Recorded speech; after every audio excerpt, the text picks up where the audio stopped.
All right. Hello, everybody. How's everyone doing on this beautiful Monday? We are coming to you live this afternoon, a little bit late, but nonetheless, we had some computer issues and we have some internet issues with bandwidth. Like we said, we kind of live out in the woods, so it's hard to get some of this stuff sometimes. Right now, let me just figure out a few things. All right. And we just want to come to you today. A good show. We want to talk to you about some news updates. And then we also had a theme. So we're missing the my beautiful wife. She's finishing a delicious dinner. Her sidekick, Tino, downstairs. So they're finishing that up and then she'll be ready. It's just a lot to do. We try to make use of our time. And that's one of the themes of our show today.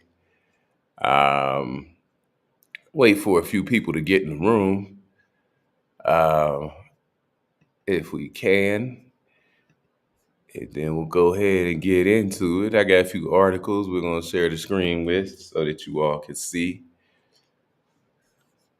Okay, just thinking. I think I got everything right. I'm missing one thing, and I don't know what it is.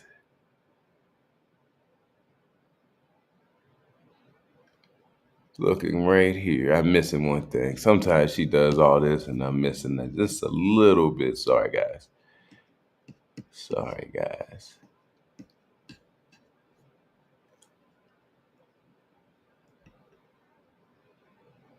There we go.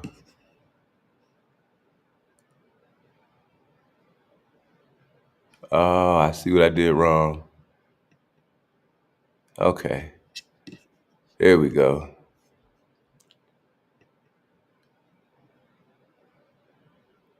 Okay, we're live. I think I got it right. Hello, Marvelous. How you doing, Marvelous? We love that name, Marvelous. For you old school cats, one of my favorite boxers growing up was Marvelous Marvin Hagler. So yes, we love that name, Marvelous. Marvelous. Hello, Marvelous, and thank you for being with us. Hey, you want to say hi to? You want to say hi, Tino? All right. See, where you going to get over here now? Okay. All right. Yeah. So that's a visitor. Yeah, man. We're gonna talk about some stuff. We want to go over some Fed knows, guys. That important meeting that we have been waiting for happened. So and then we were able to get some a little bit of action. So let's talk about the action. Hold on one second. You all. No, no, no, no, no. That's mommy's.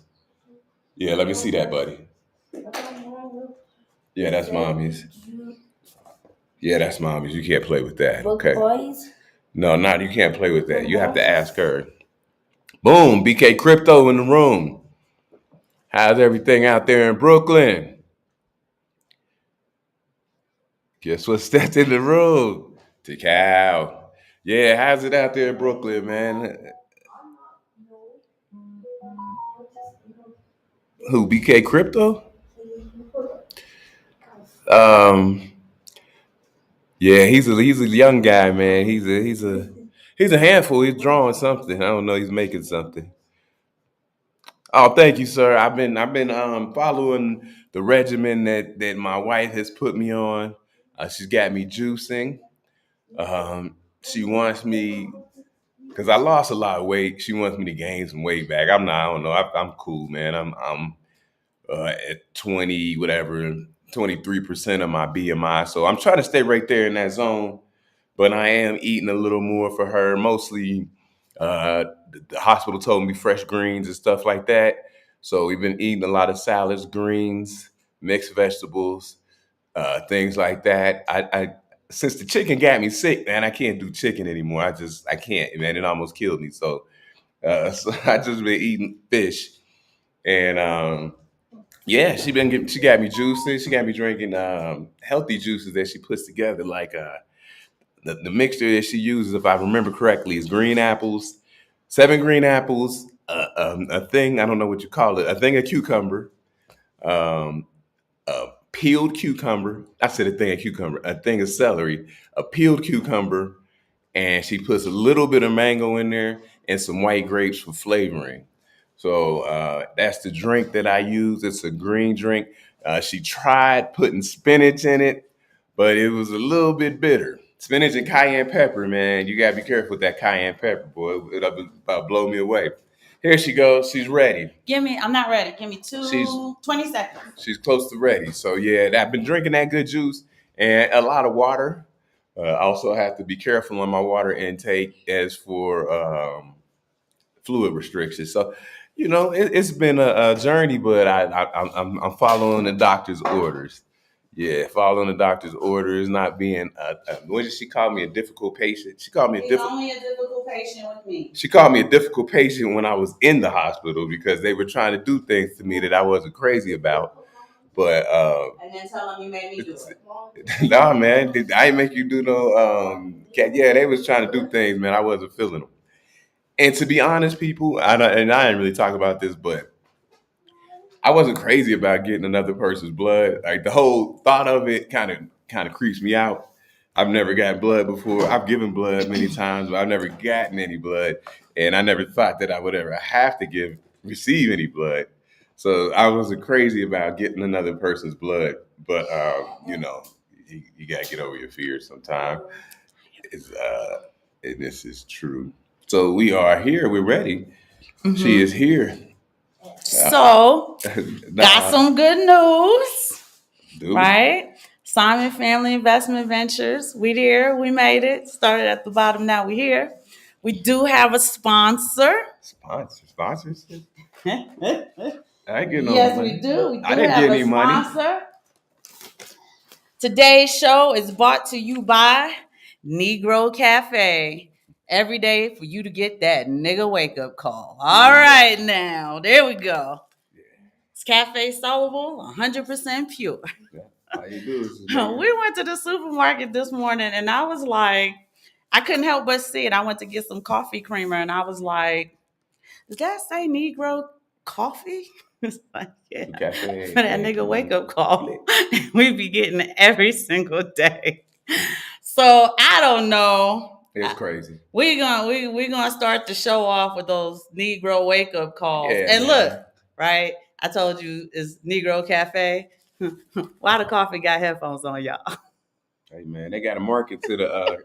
Who they marketing to? They got to market. Y'all. It's Mexico. Who is y'all marketing this to? Why is the coffee wearing Beats? They're not Beats. You bought it. They were talking to you. Nah. And it's for Mexicans. It's crazy. It's here in Mexico. It's not even Colombian coffee. They market to young kids. But y'all, why? Tell us why. I'm not gonna lie. Everybody does walk around with headphones on. Por favor. ¿Por qué? Or arbitrage. What's that mean? Very funny. Or arbitrage. Or arbitrage? What? Oh, I messed it up at the beginning. I'm sorry. So you'll see. This is why I do the intro, y'all. Yeah. This thing right here, I messed up. I'll show you real quick. Not this.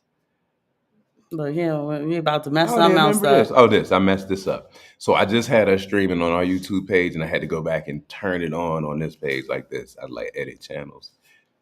Oh, is that what you was asking about the bridge? Yeah, I didn't know. I said, so I'm not going to add anybody else, but. There should be a third. Oh, Facebook. You're not streaming on Facebook. So hold on, y'all. This baby done messed everything up. My bad. Right? It's not like he don't sit here with me 200 shows, y'all. So all right. So now the bridge is working, but you did ask about the bridge. So now we got everybody in the house. Everybody's in the Juan Valdez is Colombian. He was. Cousin Dylan. He Colombian. This is Mexican coffee, so I want to know who they advertising to with headphones on the back, Negro on the front. They drink coffee in Mexico, though. I want to know. They drink coffee. So, all right. I don't know. It's enough people because I think we have to go pick our boys up from basketball. So all right. We're trying to stay time sensitive. Marvelous want to know if we're going to be talking about crypto right now or not. Yeah, I'm going right in. No, we're going to go right into the crypto. Yeah, let me go right in. So we made you wait. Yeah, thank you, Marvelous. Well, let's go right in. So the big story of the weekend is the Federal Reserve meeting that they hold annually out in Jackson Hole, Wyoming. She talked about Tina in Jackson Hole, Wyoming, So what we have here is, Aaron, we're going to bring up this first one this is from Bangkok. So we're getting some. Uh, Listen, when you're up in the middle of the night, the other side of the world is open. So I got this article in the middle of the night from Bangkok, but it's Bangkok Post, which is a very reputable publication. I went and checked on it. So what we have is the title of this: Bitcoin flirts with 65,000 on Powell, Jerome Powell's pivot streak of ETF inflows. So we could talk about that. Bitcoin, did you want me to read it or you have to share? She's going to share it and I'm going to read it. You want me to read it? I'll read a little bit of it until it gets too blurry. All right, Bitcoin touched 65,000 for the first time in about 3 weeks, aided by the reviving demand for U.S. dedicated U.S. exchange traded funds amid signs that Federal Reserve is set to loosen monetary policy. All right, so that's a big thing. So we had Jerome Powell speak at this. He's like the keynote speaker at this at this meeting out in Jackson Hole. The largest digital asset rose 1.2% to 65,030 on Monday. So when they say Monday, it was actually Sunday for us, but it was Monday in Bangkok. Monday before dipping back to 64,000 as of 1:35 Bangkok time in Singapore. Okay, the cryptocurrency advanced 7.4% last week, the sharpest increase for such a period since mid-July. So that's for a weekly, that's a very sharp increase, 7.4%, especially if we were sitting patiently, with our stack, right? Be stacking, stacking, stacking. So nice increase for your stack. Powell, who signaled it spurred a $252 million net flow. Inflow, I'm sorry, the highest in more than a month, into a group of 12 U.S. spot ETFs the same day. Data is compiled by Bloomberg. The funds have attracted inflows for 7 straight days. All eyes are on the Fed, right? So they are looking at the Fed. The Fed is talking about cutting rates, and they said that the time is to loosen policy and cut rates. So I'll see like this. Unlike the Bitcoin portfolios, a group of U.S. spot Ether ETFs suffered a net outflow on August 23rd. Ether was on back foot on Monday, dropping as much as 1.7%. Other major tokens were a little changed. So I just read that to let you know that the Fed cut is going to give Bitcoin a boost, especially here in September. For those of you who kind of missed it, it says adding that a September rate cut may boost Bitcoin. So here we are on the tail end of August. Dog days of summer have ended. People are back to school, back to work. Right. You guys remember, I mean, they speed everything up and time, right? And we're going to talk about that later. They speed everything up because you guys remember when we were growing up, the end of summer was the first day after Labor Day. That Tuesday after Labor Day, man, summer was over. They closed the city pools, right? Or your local pool at the recreation center. Couldn't wear white anymore. That's what they tell me. Put your white J's away. Put your white Air Force Ones away. And boom, back to school. And, back to our normal policy. Because if you watch the numbers as far as the stock market and even in crypto, the numbers slow down during the summer, dog days of summer. So on Monday in Singapore, Bitcoin touched 65,000. As for that was Sunday afternoon for us. I didn't check the price as of the start of this show. I'm sorry. It was last time I looked, it was 63.9. So we're right there. We're right within a percentage or so of hitting 65. So it's 62. 62.9, rated 63, a little bit of a downtrend for the day. If we look at this chart real quick, look at the quick line chart. Let's look at the 5-day chart. 5-day chart might be more positive. So look at that 5-day chart. So you go right here. Activity. So right on August 23rd, everybody's preparing for the Fed meeting. And after he mentioned rate cuts, right? For the first time since March 20, 22. So we'll talk about that in a little bit. Boom, you see that sharp rise right there. From March 22nd or from 2022? March of 2022. Wow, since March of 2022. So I mean, like I said, it's a line chart, but you can see. I could see that might be a bull flag. Yeah. That might be a bull flag right there. Right there. And I would need a better chart. And then you can see the consistency, a little spike here, a little downflow here. I would have to look at the numbers to see, and the inflow outflow. You can go over and look at SOPR. We always talk about SOPR, spend output profit ratio. This was SOPR, SOPR, spend output profit ratio. You can see that on glassnode.com. Now, I'll give you a warning. The charts are very difficult to read. They're hard to understand because it's just like chart overlay over chart overlay, different colors. It's a whole bunch of stuff going on at once at Glassnode. So you got to sit down and like look at it for a while before you get some kind of understanding. We always talk about our good friend Will Clemente. If you check him out on Twitter, he does a SOPR breakdown about once a week.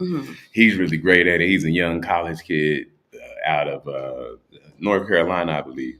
Young guy, man. And he gives a great breakdown. So that's good.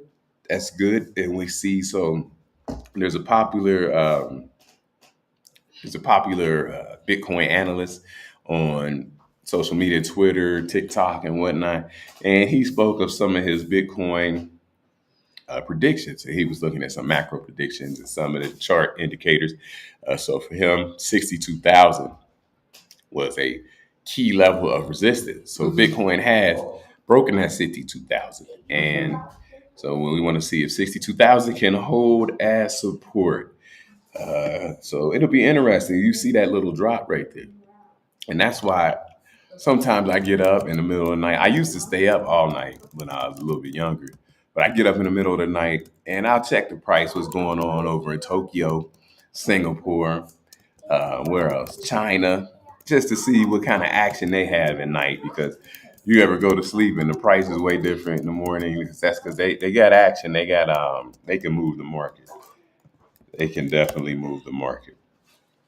So everything over there. Did you want to comment on anybody? Yeah, cousin Jake. Shout out to cousin Jake. Did you taste the Maestro Dobe? Oh yeah, shout out. We seen you on Twitter when Maestro Dobe was looking crispy. I didn't know. Did you taste it yet, or is it just for decoration? Let us know your experience with that. Let Freedom Ring. I want to welcome. And cousin Jake made a really good observation right here. Okay. He said this is the last year for Bitcoin influencers. Everyone will be talking altcoins because all non-multimillionaires will be priced out. So like almost like he's saying, like, we've been telling y'all, and it's gonna get to the point where it starts to run again, right? And Muzz is gonna be like uber priced out because their new positioning is gonna be so high. Yeah, and they don't understand that they're not late. Like if you buy it at 63 right now, you're like, oh, this is high. You're not late because if you look at it 1 year from now, it's going to be like, 400,000. Right, but he's saying it's going to get to running to where it will be too high. You will be kind of priced out of it. And then everybody's going to be assuming, right, because your non-coiners don't know anything about the difference between Bitcoin, altcoins. Yeah, you know what I mean? And they'll be priced out and too scared to buy it. It starts running. People are scared to buy it. Some people get caught up in the FUD and they're like, oh, no, should I buy? Wait. And so, yeah, you're right. And but what he's also saying is going to be a very true sentiment, right? Most are going to be trying to get into something, thinking it's the same thing. It's the next thing. And it's not the same thing or the next thing. It doesn't have the same characteristics. It's not in the same asset class. It's not the same thing. And then we'll have to do our last show. And I think a lot of people are going to lose money. Yeah, they are. They're going to lose money when they could have made money. Right. They're going to get scammed. It's going to be wild. It's going to be wild, but that's a really good observation, Jake. He haven't reviewed it yet. Okay. So you're going to do a live review on Twitter? Okay, man. I got to figure out this Twitter. I'm going to set up some alerts so I know what's happening. I don't have because there's just too many notifications. It's a lot of alerts on my phone. It's crazy. Yes, but we'll set up the Twitter alert because I do want to catch the review, Jay. I want to be live on there so I can talk to you. I lost her. Okay. So I'm gonna stick with the same point because this article has some very good technical things in it, and I just want to go over the technical part of the article. It says kind of the same thing. So this is from a publication or a website called atalayar.com. Atalayar.com. I get that, but what is it? I'm sorry.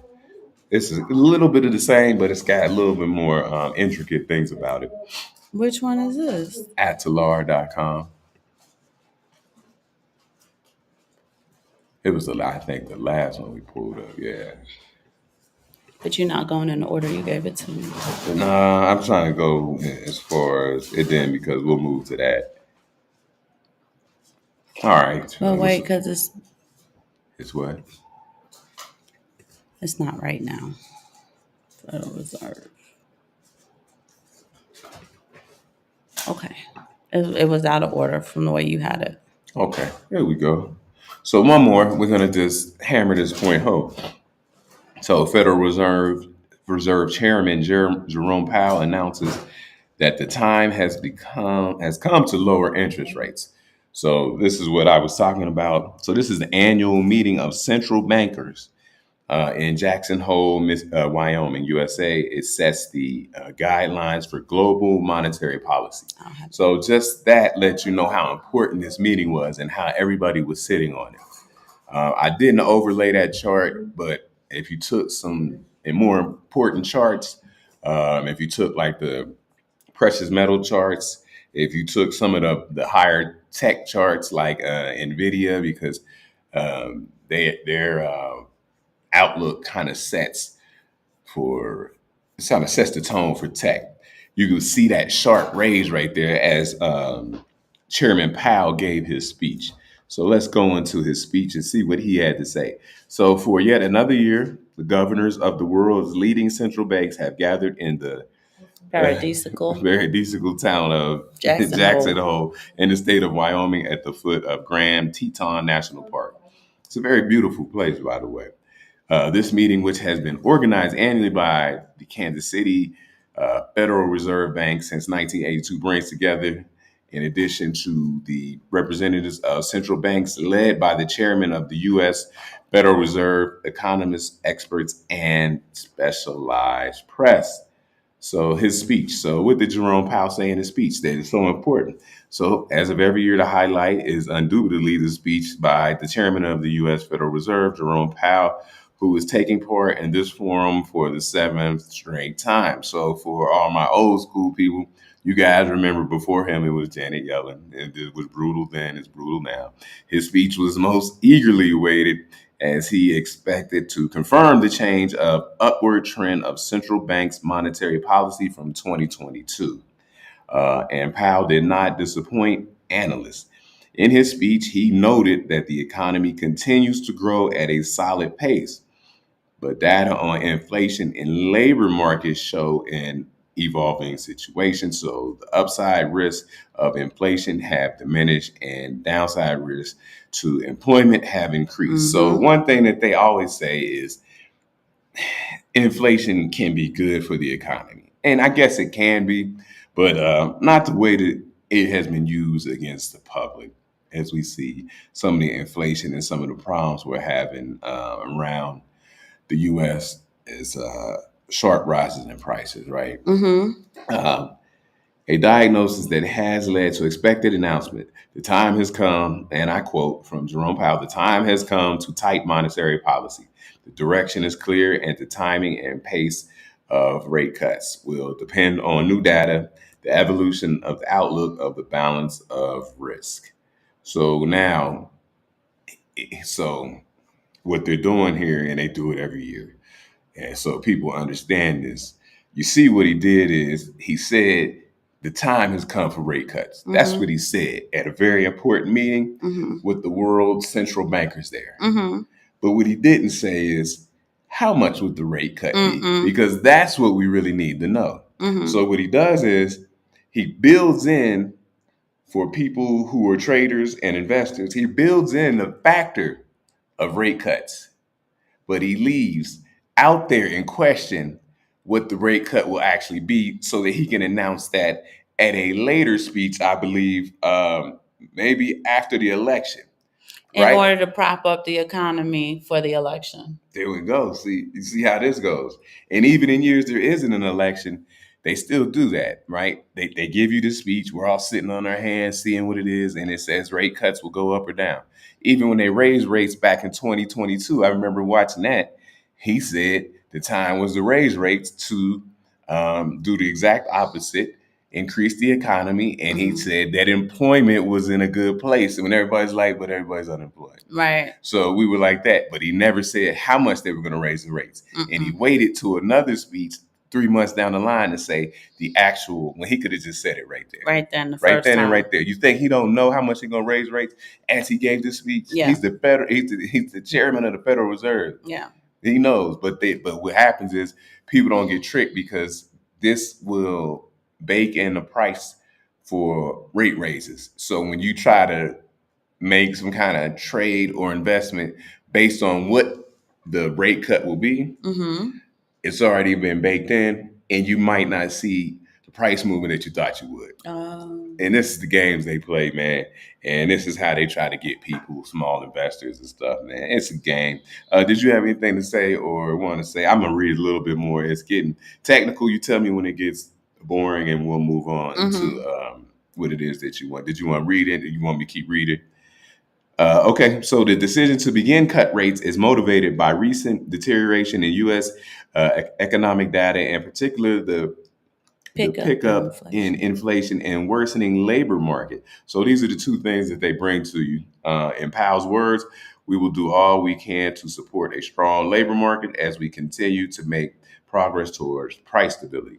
With appropriate monetary policy accommodation, there is good reason to believe the economy will return to 2% inflation while maintaining the strength of labor market. The current level of our policy rate gives us ample room to respond to any risks we may face, including the risk of further unwelcome weakening in labor market conditions. So as you can see, the labor market is big in the economy. So that's why that jobs report every week is important. You'll see it early in the morning before the market opens, jobs report. Man, if you want to know about jobs report, what I do is go on cnbcu.com and you put your alerts on, and they'll tell you about all kind of things that go on with the stock market. And it'll just alert to your phone early in the morning, and it'll give you jobs report. It'll give you the other report. What's the GDP report? So it gives you these reports and, just things to keep an eye out. So it should be recalled that the Fed began raising interest rates in March of 2022, which we spoke of, from a lower level close to zero. So if you guys remember, interest rates are pretty close to zero. And then what he said is it's time to raise the rates, right? Which had been adopted to deal with economic crisis caused by the pandemic. So they lowered them towards zero because of the pandemic situation and what it did to the economy.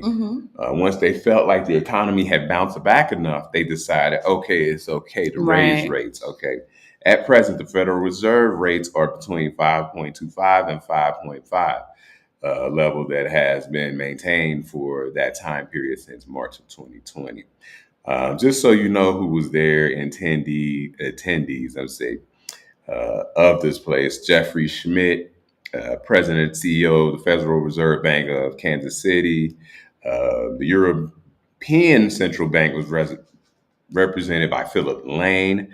Also attended Andrew Bailey, the governor of the Bank of England, which has been the first Western central bank to start lowering interest rates by 0.25 to 0.5 basis points. So they kind of, if you guys kept up with the news, they kind of signaled, right? You see right there, they said Western banks. It's the first Western bank to lower rates, kind of giving a signal that, Okay, the Y'all Bank need to of lower England did y'all's it, too. and so it was coming. We kind of knew it, and that's it. Let me roll down. This is the importance of Jackson Hole. So boom, boom, boom. Let me read real quick. I'm sorry, I read so many articles. I'm trying to remember which one.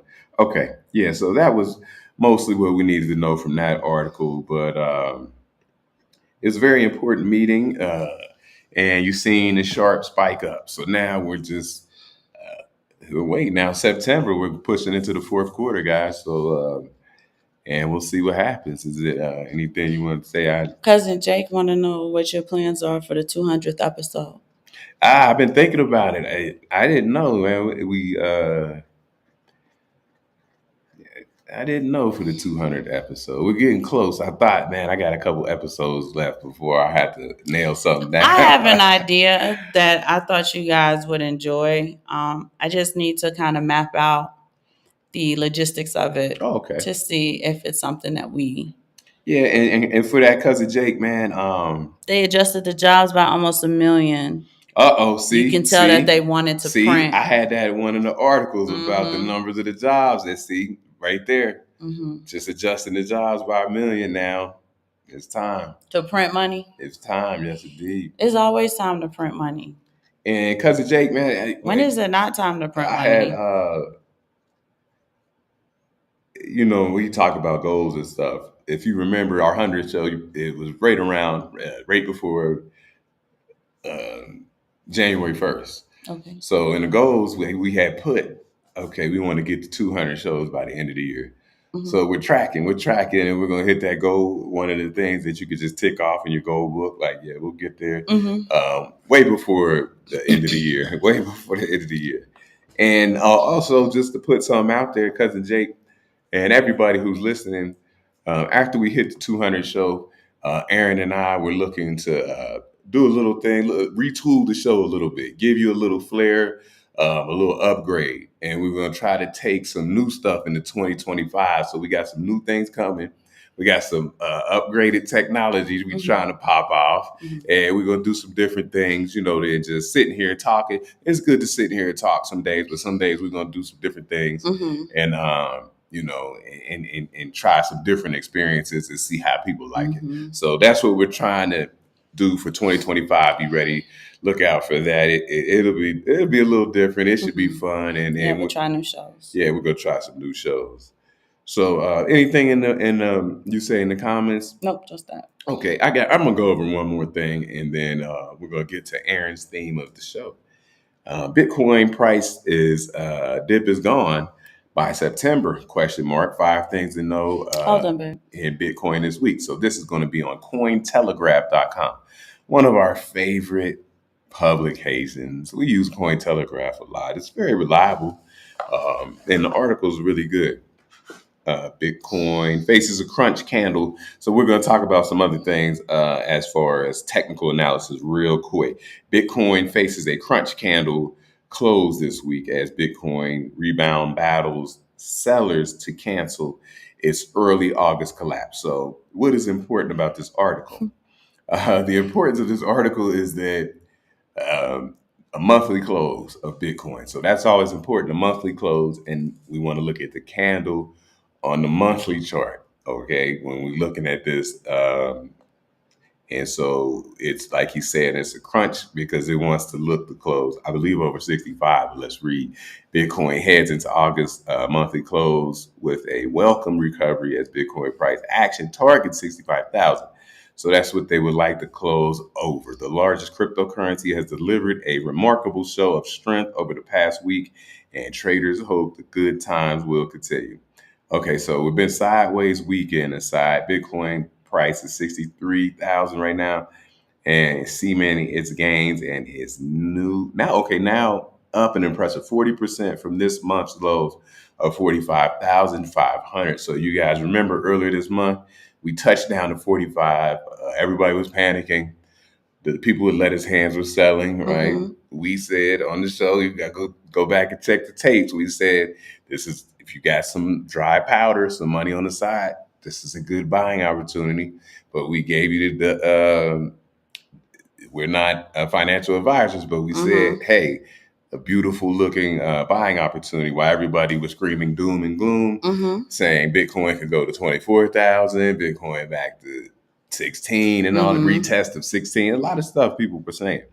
Thus, the upcoming monthly candle close should provide an interesting trading environment as anticipation grows over a breakout from nearly half a year long consolidation phase. Where am I? So, yes, we have been sitting around here 5-6 months as it's traded sideways, right? But that's what it does. And so now we're looking for the breakout. Can Bitcoin finally re-tackle all-time highs? Month to date data, Bitcoin USD is now almost back at its starting position, but plenty of volatility catalysts wait. So macroeconomic data will come thick and fast toward the end of the week, presenting a fresh test of nerve for increasingly risk-averse Bitcoin short-term holders. What does that mean?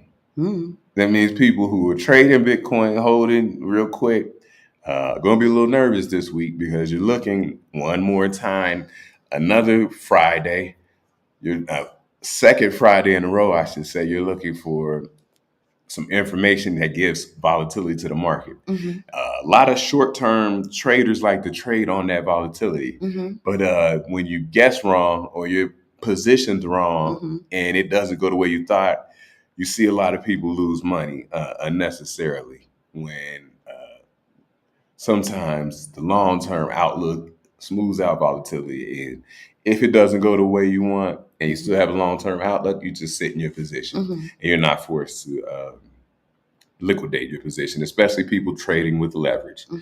Fundamentals, meanwhile, look good with the mining difficulty do a modest uptick in the coming days. All right, sentiment is back in neutral territory, with average crypto investor leaving their cold feet behind with impressive speed. All right. Cointelegraph takes a closer look at the state of play on Bitcoin ahead of the key week for cryptocurrency that was battling calls for a fresh bear market just a fortnight ago, which is 2 weeks, I believe.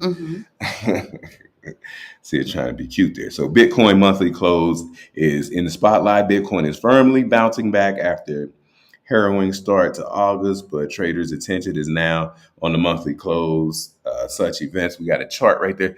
It's a very, very tight chart. I'll talk about it here real quick. Such events constitute volatility triggers on their own. And while up 40% versus the month's low, Bitcoin price action has much to contend with.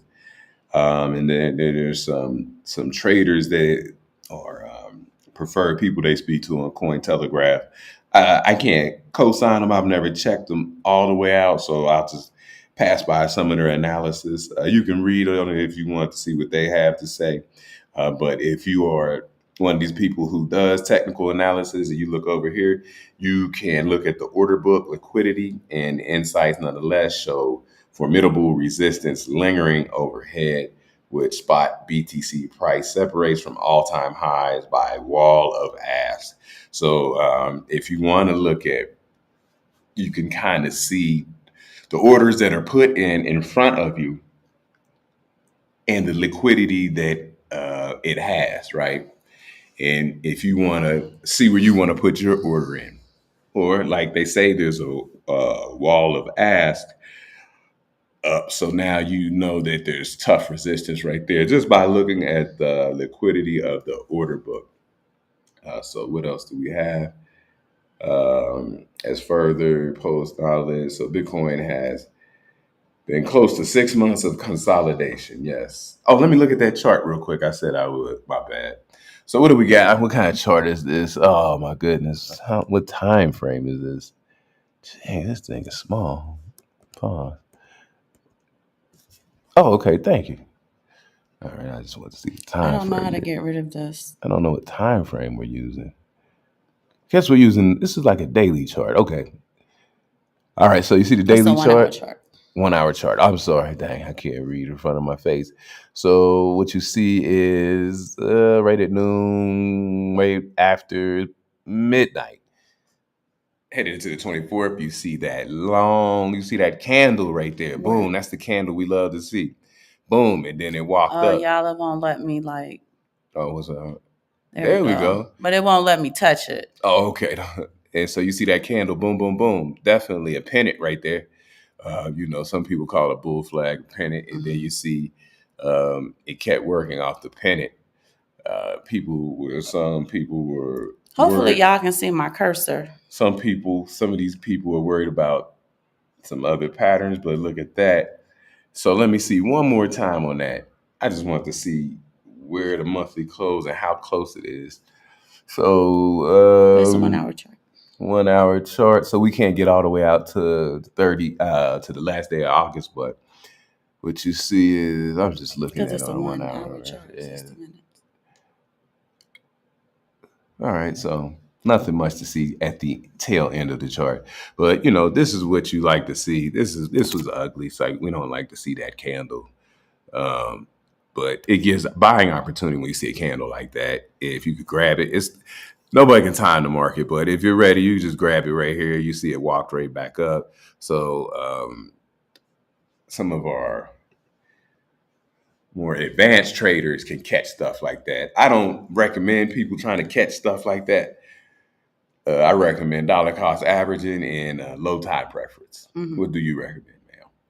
Same thing. Okay, yeah, I don't recommend people trying to catch that bullshit. We've all tried to catch that for years, man. It gets tiring, man. Keeps you up all night. All right, some other charts on here. Let me see how pertinent they are. But Summer, remember, you not controlling the chart on your phone. I don't know if this stuff's even pertinent. I was going to look it over first before we even bring it up. Okay. Just in case. This chart is decent right here. The one right above this one. So this is a nice chart here. Just so see, this would be a low time preference zoom out chart. So you kind of see a progression since Bitcoin started. So you see all-time high in 2013, and then look, you see that work, them candles. You remember the good times in 2013, and we were riding up 2017. We thought we made it right here, right? Hit 20,000, and then we was all ready to I was even questioning Bitcoin right here, but then it rose back up. This was like the dip at COVID right here, the pandemic. This looks like the pandemic dip because there was a sharp rebound afterwards. Then we hit it. No, that can't be. That's 2017. Then we hit a 2017 all-time high. And then boom, boom, boom. We hit some all-time highs. And then we hit an all-time high in 2021. And so as the cycle continues, we're pushing for a new 2024 all-time high. And you can kind of see how there is continued. It's not the same chart, but what you're noticing is hits an all-time high. You see it pretty much dips pretty low, and then it walks back up to an all-time high, dips low, walks back to an all-time high, right? Dips low again, walks back to an all-time high. So the pattern remains over the past 9 years. Is there anything you want me to go over? We got rid of all the boring stuff, guys. That's the last chart I'm gonna go over. This other chart, man, it's kind of messy, so I'm not gonna bother with it. It's kind of messy, and this one is hard to. These two are hard to really see because you can't see the smaller numbers at the bottom. But if you go to this article, you can see stuff about the hash rate raw data. So that's a very, now you're talking about something real technical that. Where are you on the article? Just down this right here. So right there, you're talking about hash rate raw data. So that's even a tough chart for me I can't read it. And I would have to sit and look at it for a while to see what they're actually saying. That might be for like our experienced people if they want to look at that. And you have a chart on network fundamentals and the overview of that. So for our technical people, you have network overview fundamentals. So that's for our techies. That might help you. For me, I'm not so much of a techie, so it's a little. I mean, I can see, but it's a chart. It's an indicator I wouldn't use for myself personally because I'm not. into tech like that. Okay. I'm sorry, I wanted to get the boring stuff out the way. Pretty much. What's wrong? Huh? My stomach. Oh, okay. Yeah, whenever. So we got that out the way. Let's look and see if anybody had anything to say or any comments, questions. Yeah, that's the one thing. Bitcoin can be boring at times. So yeah, look at this stuff. I do want to welcome Dearbit. Hey, what's up, dear bit? She said thank you for the explanation on the interest rate. Oh yeah, interest rates is very important, and yeah, they try to sneak it in, man. They wasn't writing a whole bunch of news about it towards the last 2 days. Jake trolling. What He he said say? if you have 100,000 in the market with the 60% Bitcoin and 40% alts, you can become a millionaire in the cycle easy, but not with XRP. Oh, Trolling. why? Because it's still gonna be 59 cents. Yeah, it's been a tough go for XRP. Um, yeah, this market is looking is looking exciting, man. And I don't know the people in the chat or the people watching if they're new Bitcoiners, the old Bitcoiners been through this, but if this is your first, it's exciting, man. It can get a little scary, but don't let it shake you out your position. It could get scary. I just showed you that chart. It got real scary on different occasions, so we got to be strong and hold our positions. That's funny. Yeah. Okay, so I'm done with the boring stuff. So you want to get into your theme and just drop some knowledge on them, or So we haven't done the productivity thing for a while, and we're not always necessarily sure who we're talking to audience wise, but everybody has children, nieces, nephews, cousins. They coach, they have the influence of younger people. And one thing where we differ from our community counterparts is that our community counterparts have a comprehensive understanding on how the things of the world work, right? They teach them from young.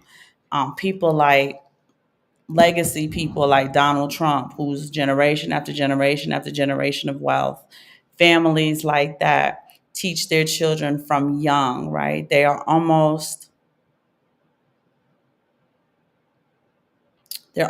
born right into all of the things you need to know to maintain this family legacy wealth. And it's one of the reasons why a lot of these legacy families hold on to their wealth generation after generation after generation, in spite of the statistics that tell you that wealth is easily lost in one generation. That's what it said. So with that being said, one of the things one of the concepts we are raising our sons to understand that many of you may be seeing with your eye now, you may be witnessing, unfortunately, some of you guys may be experiencing, is that, but let me take you on a history trip so that you can understand where I'm going.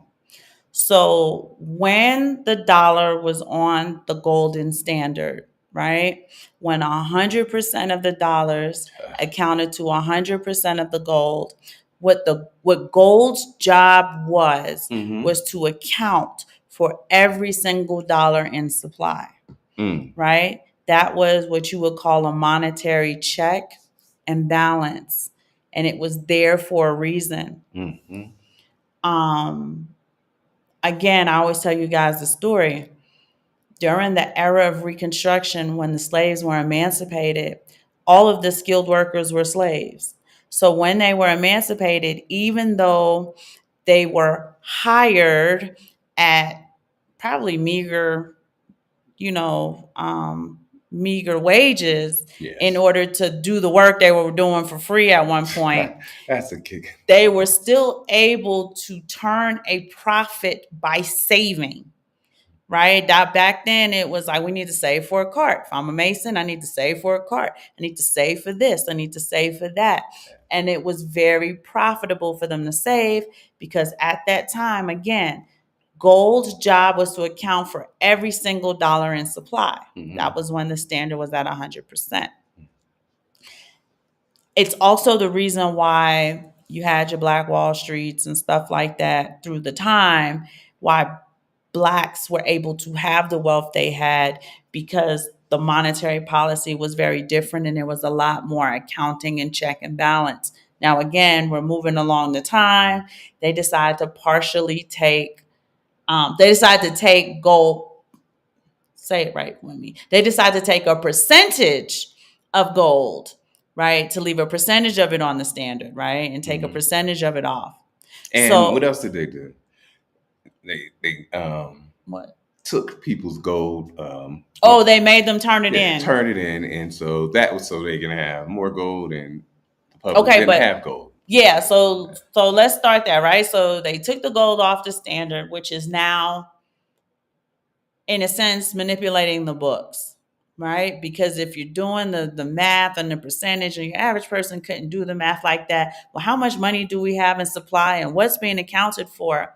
Then they started the campaign of incentivizing people or coaxing them or utilizing propaganda to get them to turn in the gold that they had, because they were already working to that maneuver of cooking the books, in a sense, and manipulating the data, because they understood that gold will account for every single dollar. So now we have to manipulate the numbers and the percentages of it, and let's get as much gold as we can so we can share the data we want to share. And people really couldn't keep up with it or to check themselves. Yeah, and so essentially the beginning kind of fractional reserve type of dealings, because you're keeping a fraction of the percentage, and and like she said, it still was on the gold standard technically.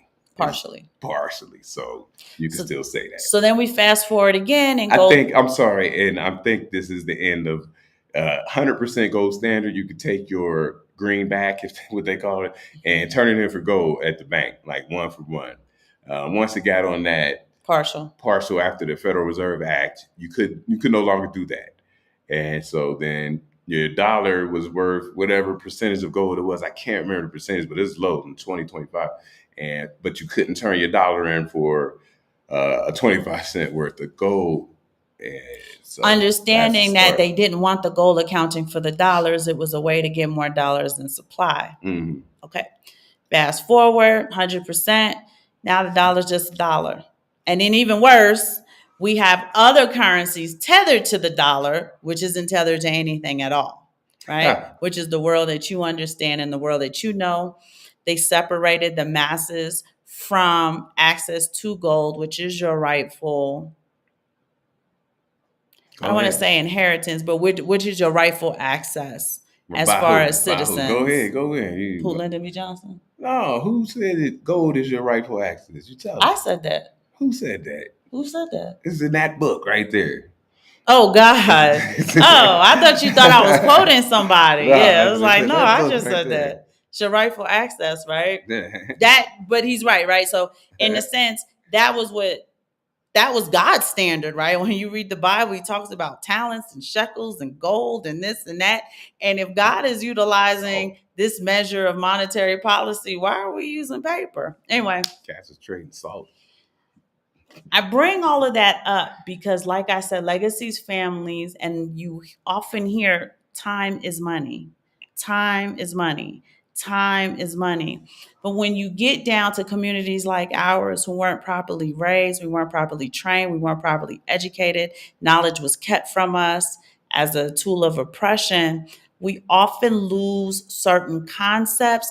Therefore, we cannot implement them into our self-discipline regimens. We can't implement them into nation building, which is women raising their children, fathers raising their sons, mothers raising their daughters, and so on and so forth. Bitcoin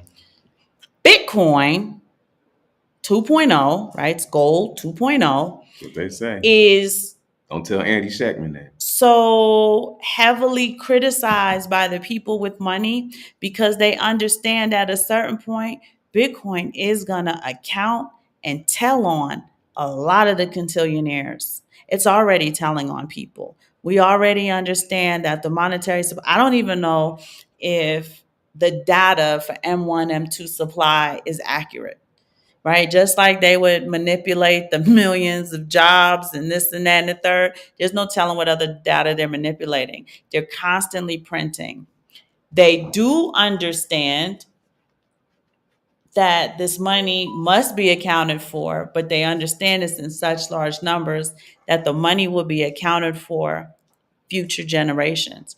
They're basically saying, we don't care about your kids because our kids are taken care of. Y'all deal with it when the time comes to deal with it. Bitcoin's telling a different story, which is why your Jamie Dimons and what's the dude's name? Y'all call him shit from brains. No, Peter Schiff. Peter Schiff, it's coming around. And other wealthy people are so against Bitcoin because Bitcoin has that accounting feature, right? It is very transparent. You can see movement. You can see the movement of the wallets. Everything is accounted for.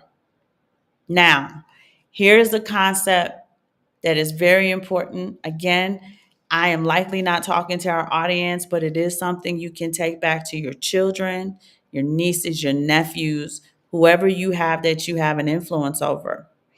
Time also accounts. I'm going to say that one more time.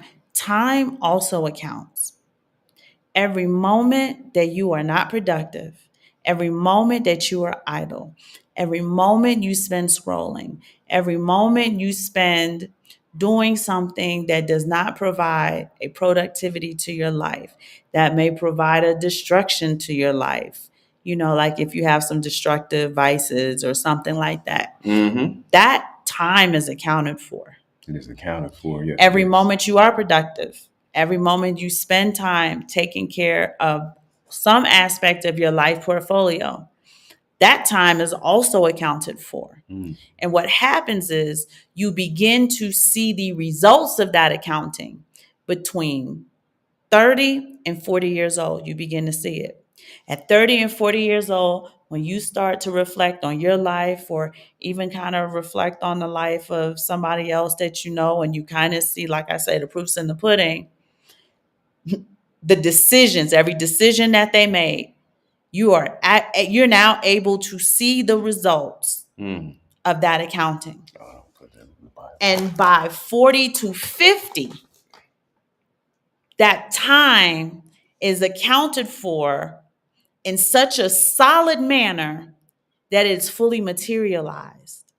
And it's hard to turn around and it's hard to turn back when the time wasn't properly. And so this is why you used to see, and it probably still happens, utilized. You would see people go through a midlife crisis because what happens is you get to midlife and you do what she says and you look at the time spent and you look back and you're kind of like, and people, and it happens, man. People have divorces, they go bankrupt, all this stuff, and you look at all the time spent either building something, and then you're like, dang. And you have midlife crisis sometimes. And a lot of people say, like, why is this happening to me? Right, why is all of these things happening? Yeah. And it's because just like they don't have the accounting, and many people don't have accounting for their money. So I know this concept is like wild, right? Because we don't have that structuring growing up and understanding how money is to be accounted for, credit, interest, debits, right? Because we don't have those foundations, there's so much that could be either avoided or so much that could have been nurtured and blossomed had we had that understanding from young that every single moment of your life will be accounted for. Productive or non-productive, it will absolutely be accounted for. And you begin to see the accounting between 30 and 40 years old, and that accounting is fully materialized between 40 and 50 years old.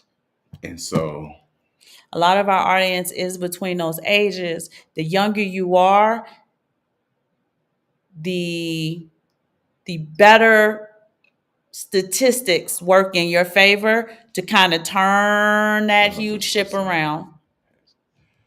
I think our internet might have buffered. Sorry. You guys let us know if it buffered or a little lag.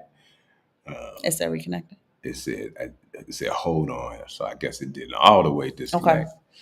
And I'm going to keep it short, but it is a productivity aspect that you should reflect on.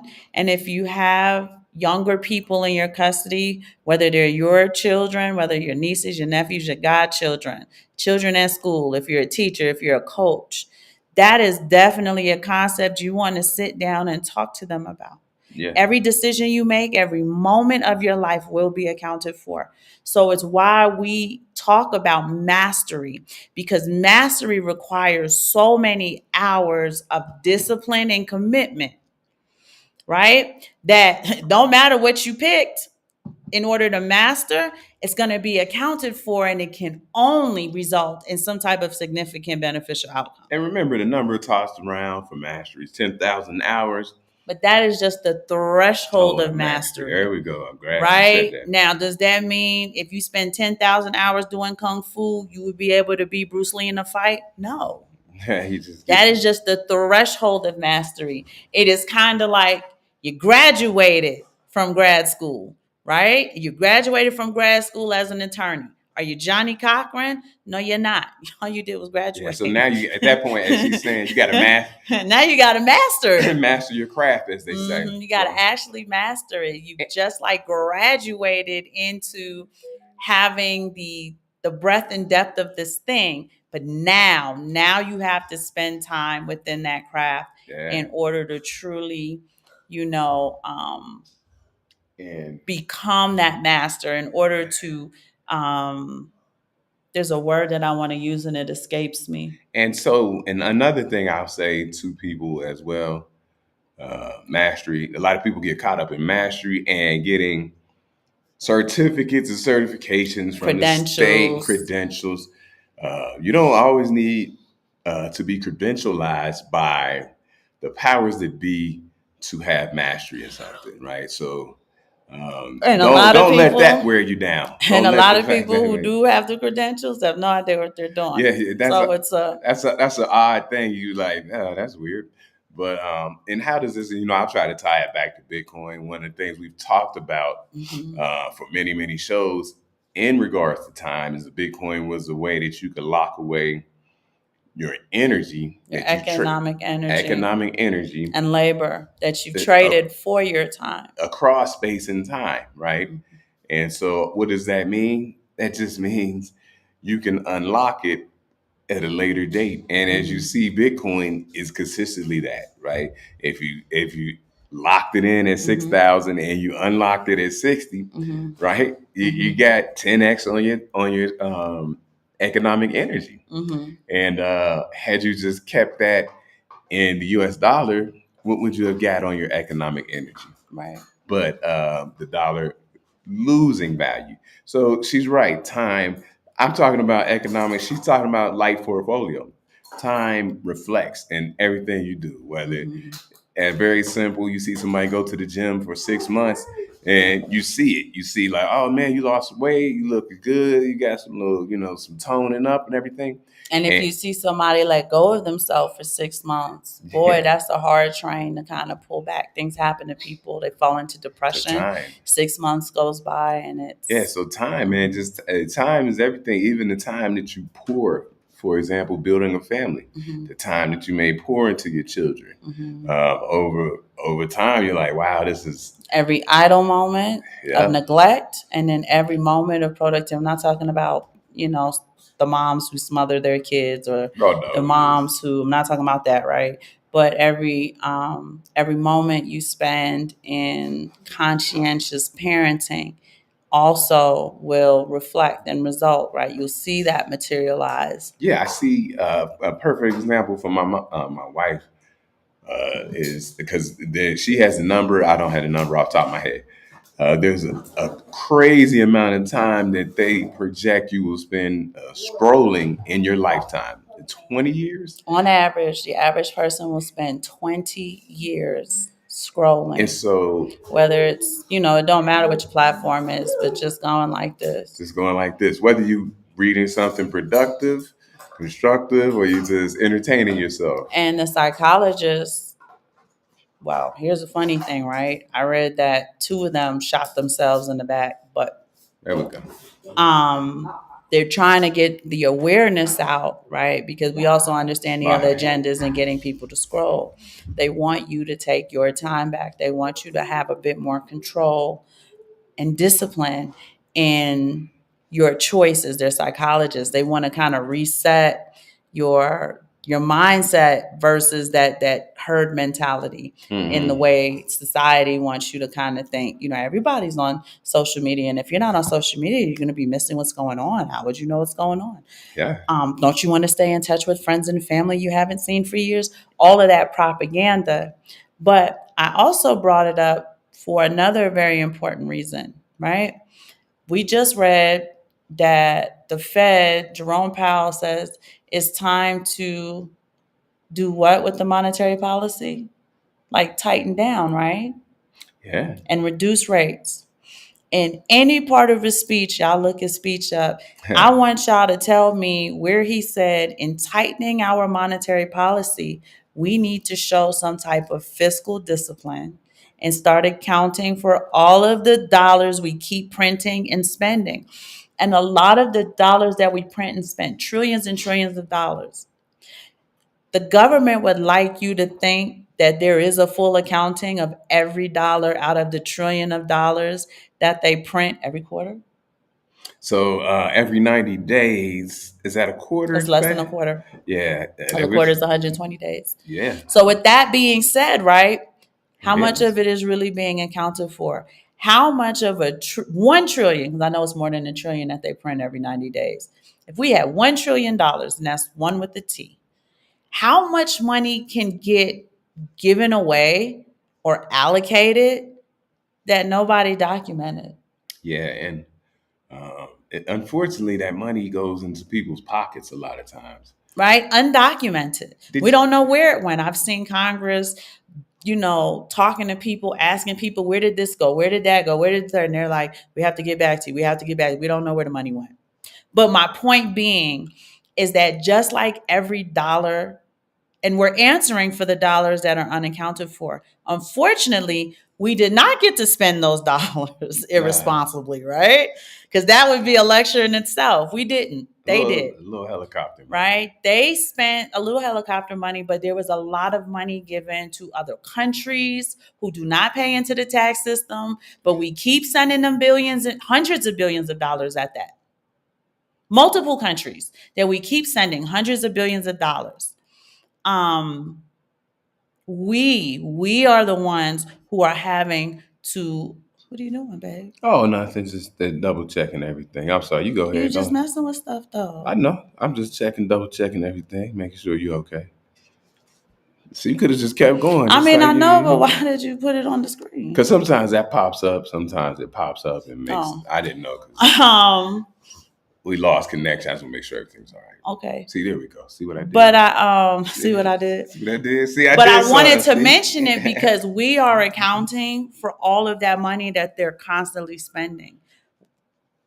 Peter is stealing to pay Paul, and then Joe, the bag of donuts, is paying for everything. Yeah, so that's right. That's us. They were just arguing last week about grocery stores are price gouging and this and that and that and the third.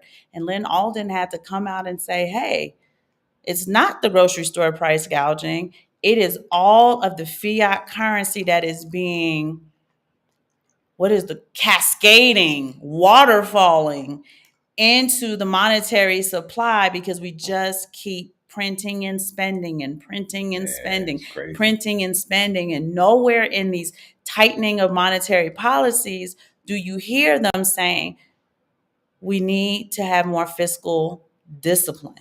They talk about fiscal responsibility. Y'all need to get some discipline on your asses. Y'all are just giving the money away because really it is just paper.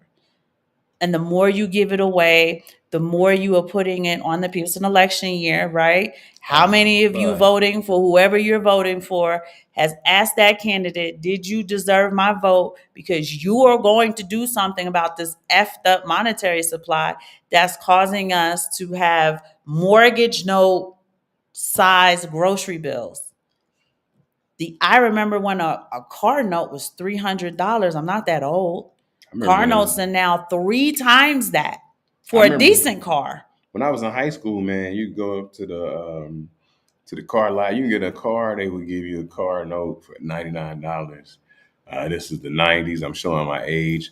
But we're not that old that's ridiculous. Yeah, $99. And you weren't getting a fly whip, but you could get a car note for $99. Now, I've heard the average car note is close to $800. Some people say it's high as $1,300. Yeah. I don't know what the true number is. They said the average car note, and I read that recently, is like $1,300 to $1,500. Well, that's the car note. That's not with insurance. I'm sure there's a new car though. It's not insurance. You got to keep in mind when they're averaging that out, what does the average credit score look like? What is the average rate of interest that these people are getting across the board in order to purchase this vehicle with the car notes that high? And once you go into that, you also go into the median home price, which is really, really high. It's overvalued. Apartments, right? There's no reason an efficiency should be almost $2,000 a month. That used to be a mortgage payment. Is that my mom? Nah, it's my son. Hold on. I'll step aside. Oh, Sean's ready for work. No payments. That's my car motto. Jake, you stay trolling. What he said? He said no payments is his car motto. Yeah, you make some great points, but most people just don't care. They don't care, but they end up paying the price, and it's a very steep and heavy price to pay. If we can teach our children from young that they should account for their moments. So does that mean be a nerd? No. Wait, are you okay? Yes, I just have a class at 7. I don't know. He needs a computer. He wants to make it. Oh, okay. Yeah, I'm shutting down right now, and I'm walking out the door. Okay, Dad's going to do dad duties, y'all. We got to go get Sean because he's got his client at 8, and he needs the computer. But, if we could teach our sons, if we can teach our daughters too, right? I always talk about sons because I'm boy mom, sorry. But if we can teach our sons and daughters from young the accounting of time, the accounting of your money, right? I know back in the day when they were trying to teach us those infrastructures, we used to be called nerds. I was a nerd. That's what they used to call me. You sound like a white girl when you talk. You read all the time. You're a nerd. Cool, right? But as life is beginning to reflect for me, I'm seeing the accounting of the time that I spent and the things that I spent time on and building. And I'm not like patting myself on the back or anything. I'm just saying I take nation building very, very seriously. And if there's a bit of help or recommendation or suggestions, I would offer these people who are serious about nation building. Cousin Jake is very serious about nation building. Yeah, fam. Shout out to our little Bitcoin baby. I know she's getting big, and her sisters who take good care of her. Mm-hmm.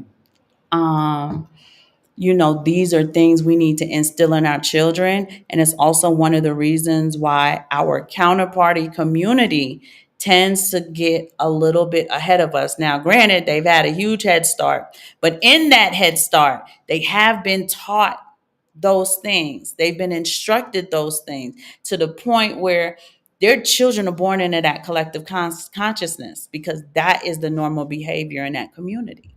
And that said, for our Bitcoiners, Bitcoin gives you a chance to equalize that. Yes. Right? With all the money printing, but you got a finite amount of a scarce resource in Bitcoin. It's leveling the playing field, even if it doesn't seem level, but it's leveling out for people who came in the Bitcoin space early. It's leveled out for them. And it's not necessary for you to spend all of this time doing all of this research, listening to all of these podcasts, all of these platforms to build up your Bitcoin coffer is what I like to call it, or whatever your wealth coffer looks like, to squander it once you get it to where you want to get it.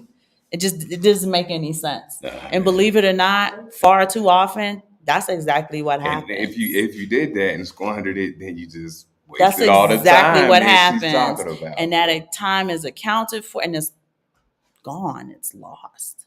So I just wanted to kind of sign off with that, especially where the feds, right? They're really, again, the manipulation. I'm gonna tell y'all something. For those of y'all who believe in the supernatural, who don't believe in the supernatural, or whatever it is you got going on, manipulation and deceit, what the elites do to us is witchcraft.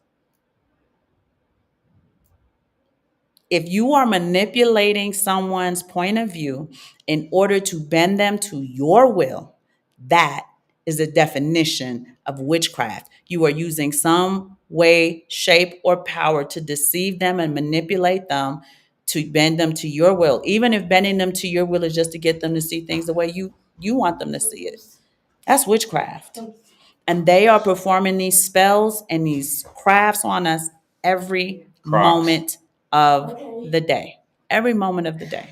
So y'all keep that in mind when I tell y'all that. Jerome Powell is propping up the Fed for the election, right? Cousin Jake told y'all in the thing, he's like, yo, they're manipulating the jobs data. You know good and well people are struggling to get employment, but employment outlook looks great. For That's who? what they keep telling us. For who? That's what I be looking like.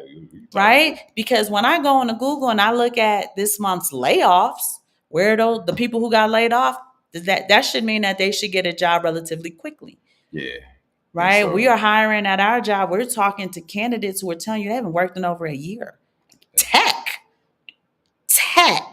I work for a tech company. You have 1,200 people applying for one position. How many candidates can you talk to? And the amount of candidates you are talking to are telling you, a lot of them are telling you they haven't worked from months to over a year. And in my experience, in my close experience, I've seen that what she said to 1,200 people for one position, and she's talking about higher positions. She's talking about director level, C-suite type of stuff. And even like, I'm going to say like senior manager level, right? Okay. Not mid-management, but a bit higher than that. So these are qualified people. They're the job is already given away. Oh, the person already has in mind. There's that. The hiring person has in mind who they're going to hire. That's a whole nother show for a whole nother day. So you got to, yeah. But it goes into the data that Cousin Jake was trying to share earlier as well, right? So you have all these things working against you.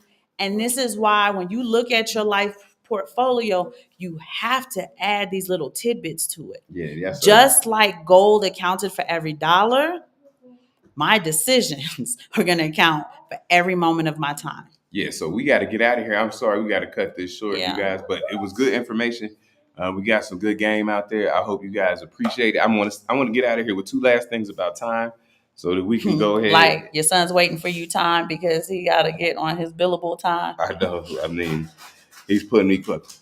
Aaron said, I want you guys to remember one last thing. The Fed and the government is a slow moving machine.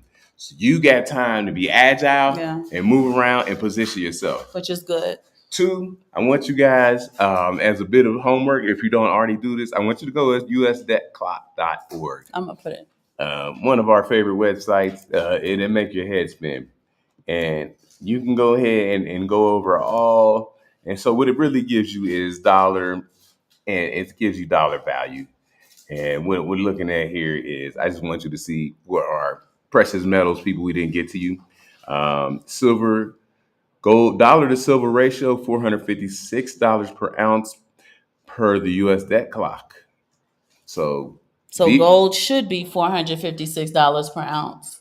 Silver, yes. Silver should be gold should be $3,300 per. So look at the debt clock. You can see medium income, medium house price. You can see all kind of stuff. And then at the top, look at this. You can't even keep up with how much money is being printed. It's crazy. You can't even count that fast. You can't. So, the machine can barely do it. Yeah, and it's a quantum computer. If you want to have some fun, look at usdebtclock.org. It'll make your head spin when you see some of these numbers. But just keep that in mind. And, if you're younger, it's never too late for anybody. But, a canoe is easier to turn around, right, than a cruise ship. So you got to keep those things in mind, right? If you're young enough, you say, and that's another reason why they took it off the standard too, because people used to equate time to money. People don't do it as much now, right? You got flexible jobs, and they're not really putting the two together. That era had the collective consciousness to put the gold with the time. That's where we got time is money. Yeah. Right. So they understood, they were a little bit more disciplined. That's why, things were a little bit different. That's why your great, great, great, great granddad and your great, great, great, great grandmama were more serious than you are today. Yeah, that's why more serious than we that's are why today. people who not serious live in their grandma's house. Or because their grandma got a house. Yeah, because their grandma has a house. That's true. That's true. But just buy Bitcoin and hold. However, it's like I said, let freedom ring. A lot of people think it's just invest in something that's gonna pop and you good. And it's like, no, you're not, because you don't have the mindset. Your wealth is here first before it ever gets here. Yeah. You can do all of that, and if you're not doing the proper means and methods, the money is gonna get squandered. It's gonna get. You've never had that type of money before. You have more money than the average person. You really do have to get your life portfolio managed just like you would manage your financial portfolio. You got to stay on top of it. So guys, we're gonna get out of here. We got to keep it tight. Like I said, because of our schedule, it keep us flexible. We're probably gonna try to start doing more shows on the weekend because we got a little bit more free time, but sometimes not. It gets tight. We're 2 hours behind, and we are still in the recuperating stage, y'all. We're still recovering. We're still getting healthy. Yeah, I'm, he's out here like he's at 100%. 100%. Right. Poco on poco. Yeah. So, but we love y'all. Yeah, we do love you guys. Hopefully see you Wednesday. Be on the lookout for us Wednesday. Don't hold us to it though, okay? Yeah.